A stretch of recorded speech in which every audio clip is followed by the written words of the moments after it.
Imagine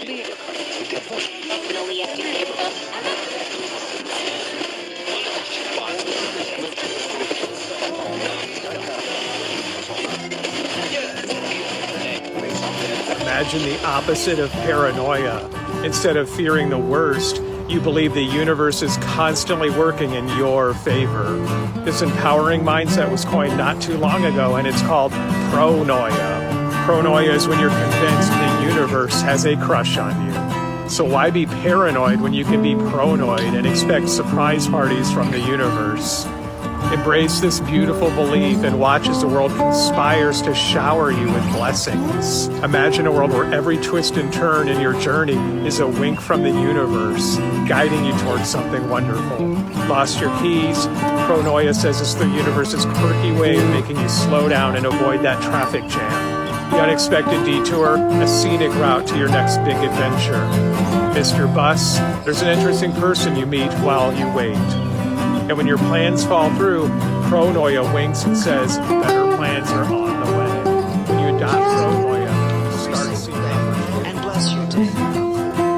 And say, I have no idea what's going to be in my day, but it is blessed. Why? Because I am alive. And don't base your gratitude for your life on what you have or how you feel, but just because you are. Just because you are. Just because you are. And then hold in your heart this prayer. This day of my life will never come again. I will never see the people I am looking at again. I will never see this sunrise again, and I will never see that sun setting. I will never see the person having breakfast with me again. Just this way. Now, nothing in my life like this will ever come again. That alone, that choice alone, should take out of your heart every bitter taste there is.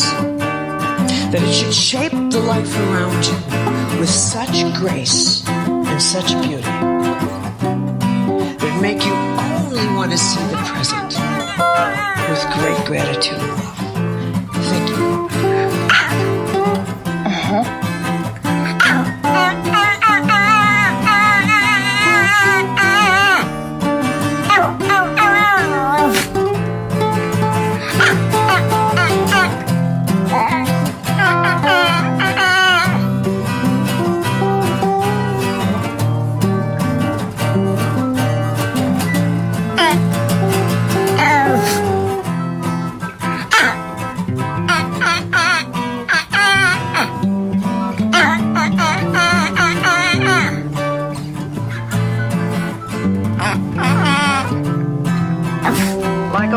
Things, this little dog has a sizable radiant field, even when he sits quietly. Notice now, as he greets his master, the obvious love and affection between them increases the dynamic radiation from their bodies, even the dog's tail and the man's head. No wonder so many people have pets to give them pleasure and provide a vital field of energy to interact with. So everything that I see is myself. I mean, it's all coming from my mind, and all the things that I see, everything that I see is all, I'm making it all. You're controlling everything. Yes, I'm controlling what the scenery looks like about me. I'm not controlling it necessarily, but when it's happening, that's what's me. That's me happening. How about people? Do you think that before you used the drug, you were afraid of people? Well, I didn't know it at the time, but I realized that I was when I took the drug. Because it brings out your inner feelings more intensely. And why do you think you were afraid of them before? Because I didn't know them. Do you feel that you do know them through the drug? No, I don't feel that I know them, but I'm not afraid of being rejected by them. Because I don't feel any rejection towards them. I used to be constantly thinking about being afraid of them, but now I don't have to be afraid anymore because they're all beautiful, and whether they reject me or not, they're still beautiful. Does it ever seem to you that this may be a little unreal? Oh yes, but I mean, after you learn this on an acid trip, you practice it when you're straight too. Yeah, I mean, it doesn't leave you. If everybody is beautiful, then there's no one who's, say, dangerous to you. Oh, but the dangerous people are beautiful too. They're dangerous, sure, but they're still beautiful. Why are you here? Well, it's a long story.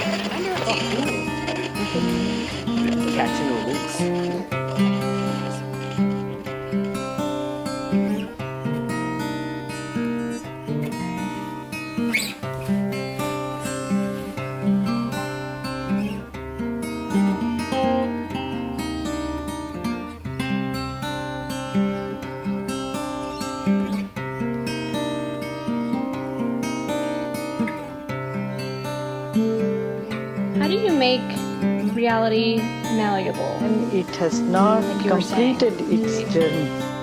Enlightenment is like a joke. It's like the fish searching for the ocean.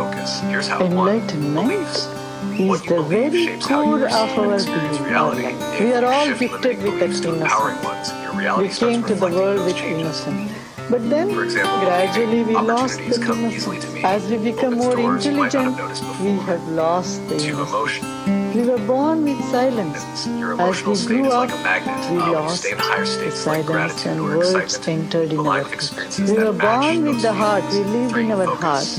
And we moved to our heads as time went on. Now the reversal of this journey is enlightenment. Journey from head back to the heart, from words back to the silence, and getting back to our innocent nature in spite of our intelligence. Maintaining the intelligence. Yes, and I just got a download right now. It said, you cannot believe that the power is outside of you and also believe that it is within you. That is, you have to know one or the other. So the and right now you think the power is outside of you. You think that the world is much bigger than you.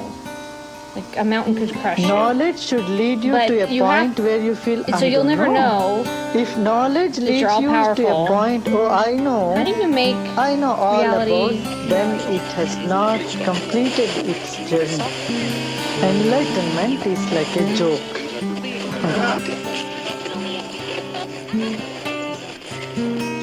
Yourselves deeply in your mind. You should learn to set yourselves apart from the old conditioning and not to stand quasi under the control of something or someone who has already been gone for 5,000 years. You are, after all, free spirits. Those are my final words. Suppose you're God. Suppose you have all time, all eternity, and all power at your disposal. What would you do? I believe you'd say to yourself after a while, man, get lost. It's like asking another question, which is supposing you were given the power to dream any dream you wanted to dream every night. You could dream any span of time. You could dream 75 years of time in one night, 100 years of time in one night, 1,000 years of time in one night. And it could be anything you wanted. You make up your mind before you went to sleep, tonight I'm going to dream of so-and-so. Well, naturally, you would start out by fulfilling all your wishes. You would have all the pleasures you could imagine, the most marvelous meals, the most entrancing love affairs, the most romantic journeys, see landscapes beyond our wildest dreams. But then after a while you'd begin to think, well, I've seen quite a bit. Let's spice it up. Let's have a little adventure. And therefore you would dream of yourself being threatened by all sorts of dangers. You would rescue princesses from dragons. You would perhaps engage in notable battles. You would be a hero. And then as time went on, you would dare yourself to do more and more outrageous things. And at some point in the game, you would say, tonight I am going to dream in such a way that I don't know that I'm dreaming, so that you would take the experience of the dream for complete reality.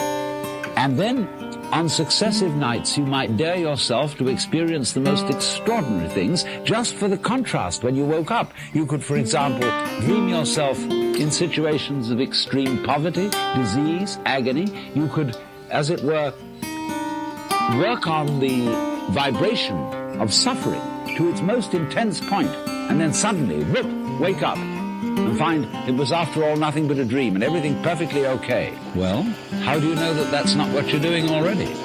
You, sitting there with all your problems, with all your whole complicated life situation, listening to me, it may just be the very dream you decided to get into. If you like it, crazy. If you don't like it, what fun it'll be when you wake up.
What I call the subconscious, but it's not the subconscious the way the psychiatrists define it.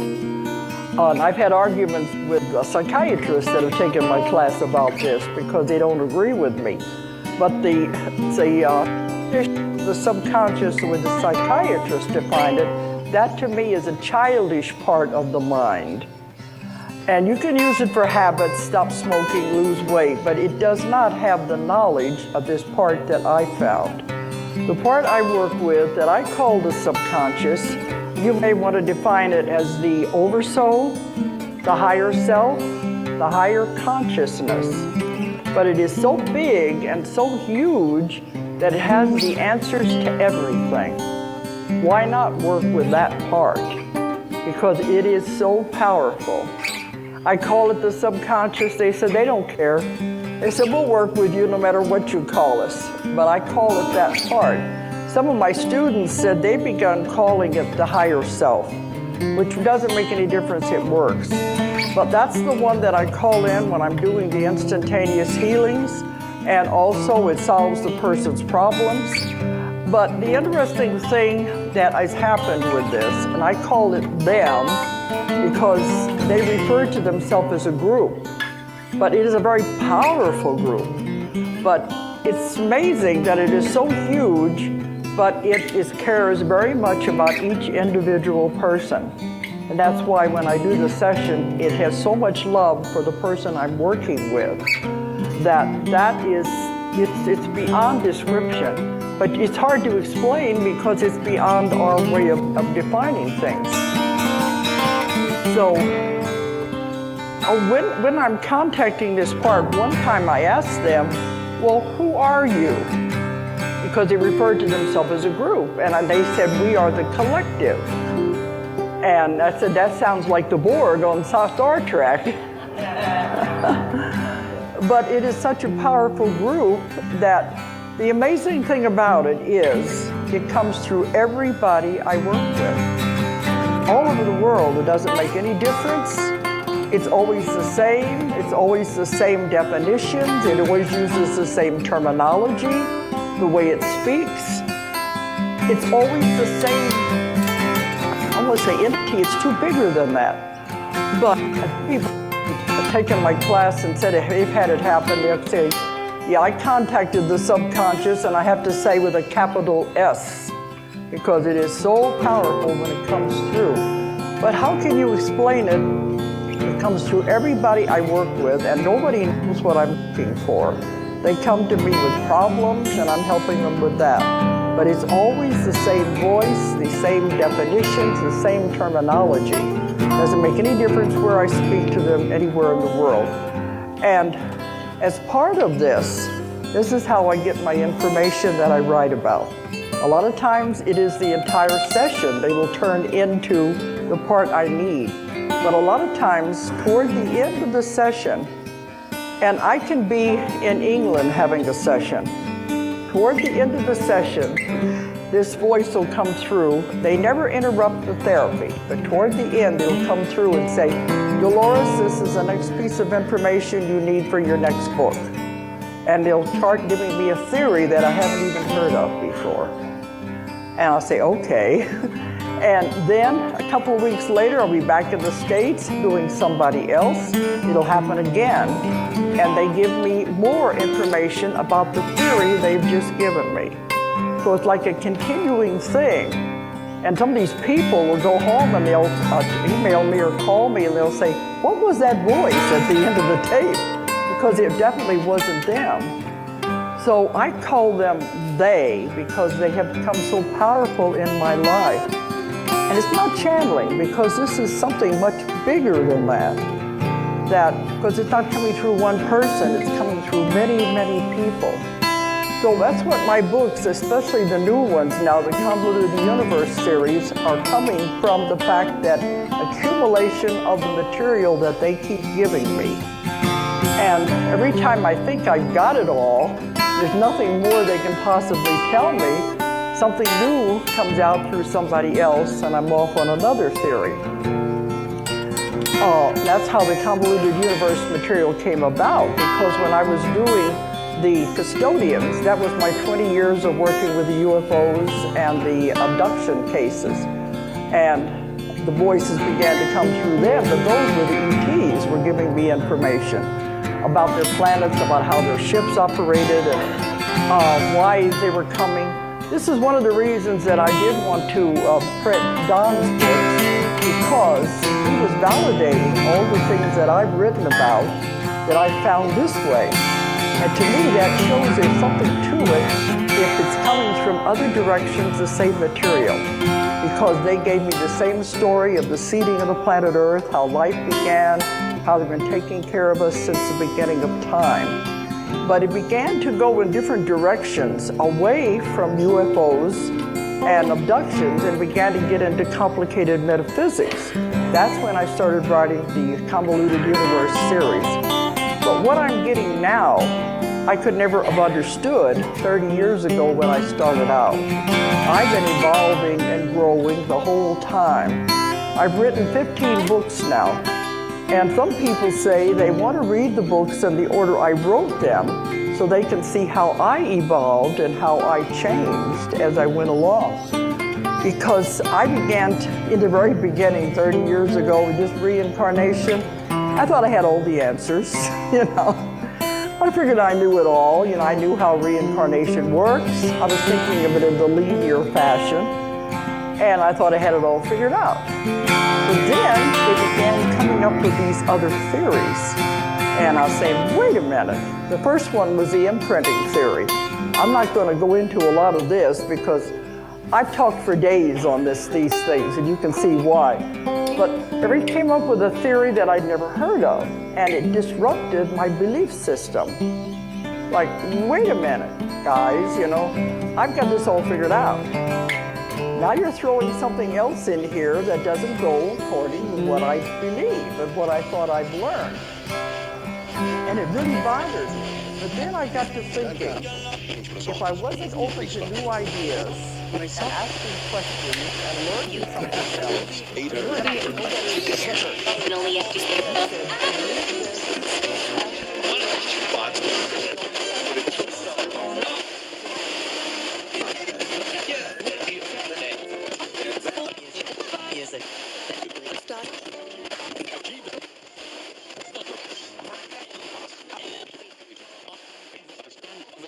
It doesn't leave you. If everybody is beautiful, then there's no one who's, say, dangerous.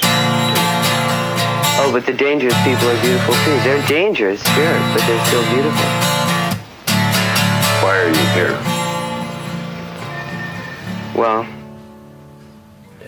everybody's beautiful. Everyone except me. A little ugly, duck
Mandela effect and how the particle accelerator altered the rate of one electron and therefore destroyed our universe and shifted us into the universe that's directly next to it, and therefore things are different in this universe.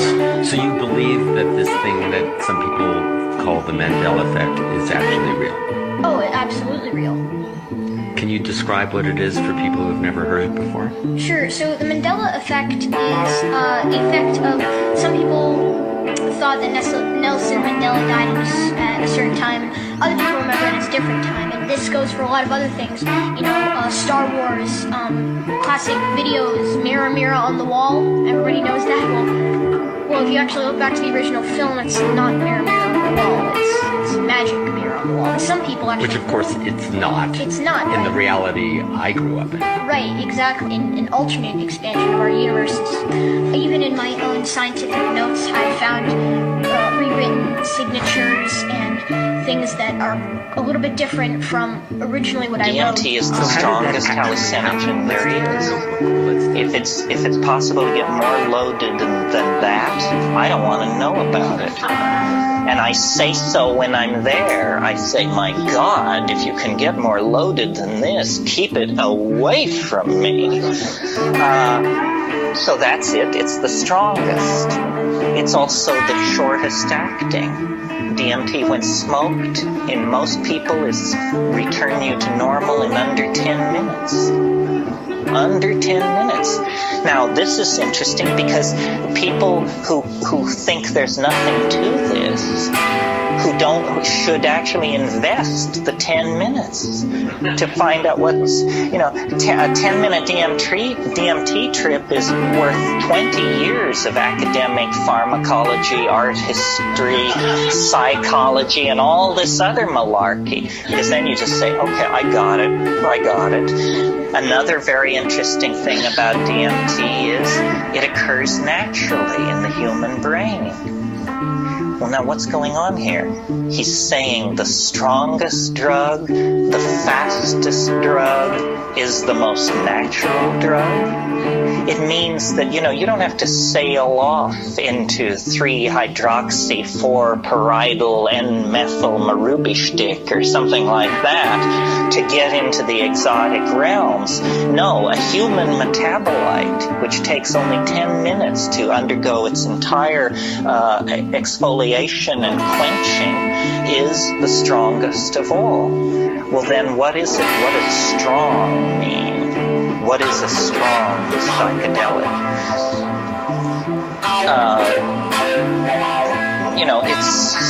It's highly personal. Every psychedelic trip is. But what happens on DMT for a large number of people, we don't have any statistics, but it is a completely confounding experience. You may have had the expectation, you might think if you had never had a psychedelic experience, that it sort of begins like the Bach B minor fugue and goes from there as you rise into the realms of light and union with the deity or something like that. That's not what happens on DMT. What happens on DMT I referred to this morning. A troop of elves smashes down your front door and rotates and balances the wheels on the after-death vehicle, present you with the bill, and then depart. And it's completely paradigm shattering. Union with the white light you could handle. An invasion of your apartment by jewel self-dribbling basketballs from hyperspace that are speaking in demotic Greek is not something that you anticipated and could handle. Sometimes people say, is DMT dangerous? It sounds so crazy. Is it dangerous? The answer is only if you fear death by astonishment.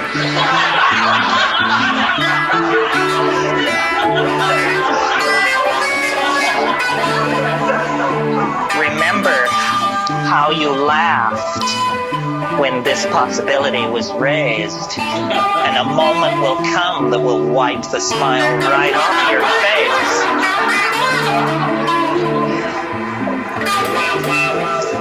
And this death by astonishment thing, well, one thing about it, let me say a little bit more about it. One thing that endears DMT to me is, I like to say, it doesn't affect your mind. It doesn't seem to affect your mind. In other words, you don't change under the influence of DMT. You don't become a kinder, gentler person. You don't sink into, a line of drool from one corner of your mouth as you sit there twitching. You don't change. What happens is the world is completely replaced. Instantly. 100%. It's all gone. And what is put in its place, not one iota of what is put in its place was taken from this world. So it's a 100% reality channel switch. They don't even retain three-dimensional space and linear time. It's not like you go to an exotic place, Morocco or New Guinea. It's like reality is swapped out for something else. Listen, you will not ask what is the goal of life. Your whole question will go through a revolution. You will ask how I can live more, how I can drown myself utterly into life. Because life is the goal of everything. Hence, there can be no goal for life. And because you are starved,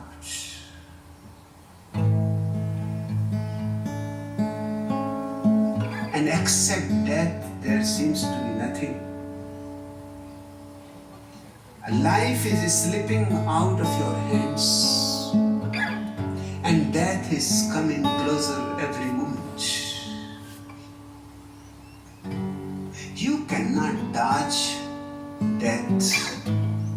I am reminded of a story, a very famous Sufi story. A king dreamt that a black shadow appears. Even in his dream,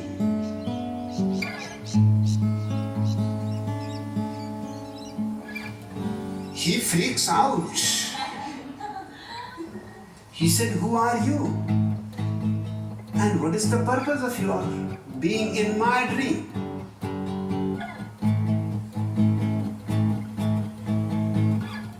The shadow said, "I am your death. And tomorrow by the sunset, we have to meet. I just came to inform you because you are a busy man. Ordinarily, I don't go to inform people. But you are a king. You are very special. A VVIP.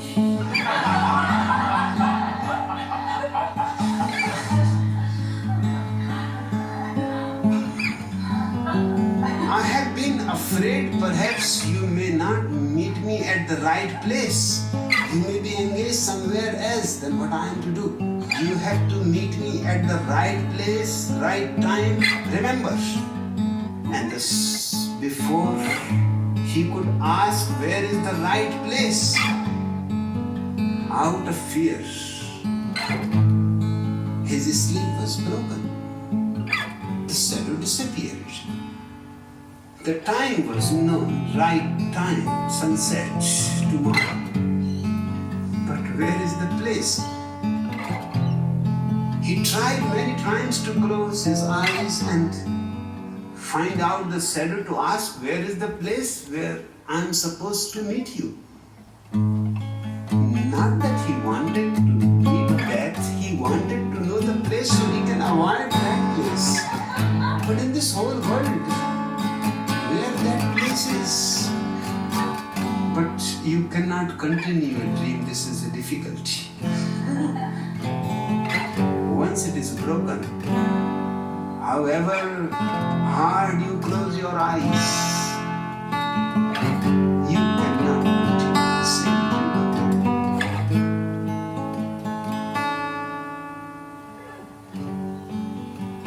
He became so afraid that in the middle of the night he called all his wise men, his astrologers, his priests,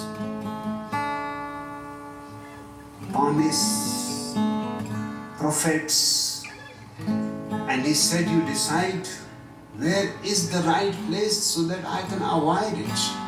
And they all started looking into their ancient scriptures, and morning came and the sun started rising, and once the sun started rising, the king became more and more afraid, because sunset is the end of sunrise. Sunrise is the beginning of sunset. When there is sunrise, sunset is not far away. The sun has started moving towards sunset already, and those people have not reached to any conclusion. On the contrary, they are so much quarreling, arguing on each word about scriptures. He said, I am not interested in your scriptures. You simply tell me where is that exact place so I can avoid it. They said, wait. This is not a simple question. And we have to consult ancient scriptures. We have to find some precedent before. And we have to come to an agreement. The astrologer is saying something else. The priest is saying something else. If we give you 15 answers, what help they are going to be? So let us come to one conclusion. King's old servant was standing by his side. He whispered in his ear that I am an old man. I am not supposed to interfere in this great conference of big shots. I am just a poor servant, but I am old and I am just the age of your father, and I have brought you from your very childhood. Just listen to me. These people will never come to any conclusion. These people have been arguing for centuries, and they have never come to any conclusion. Two philosophers never agree. Two prophets never agree. Two astrologers never agree. Disagreement is their business. They live on disagreement. So you don't wait. Time is very short. If you listen to me, you just take your best horse, and you have such beautiful horses. Take the best and run away from this place. At least one thing is certain, you should not be here in this palace, in this city, in this kingdom of yours. You escape anywhere. The idea was striking. The king said, you are right, because these people are not going to settle before sunset. He he escaped. He took his best horse,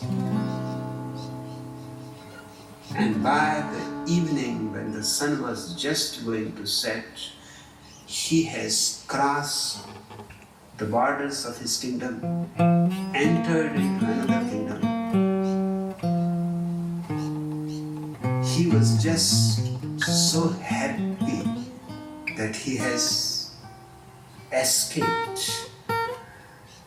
Now it is not going to be possible for death to find him. To rest for the night, he went into the garden. He was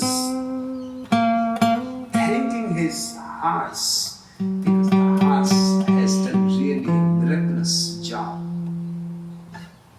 The whole day he has been running so fast. Even the king has never seen him run so fast. He didn't wait to drink water. He didn't wait even for a single moment's rest, as if he understood the urgency. And he was thanking him that you saved me. I thank you and I love you and I will reward you. Just tomorrow when we go back to the kingdom, you will be received just with the same honor as me. At that very moment, the sun sets, and at hand, the king feels on his shoulder.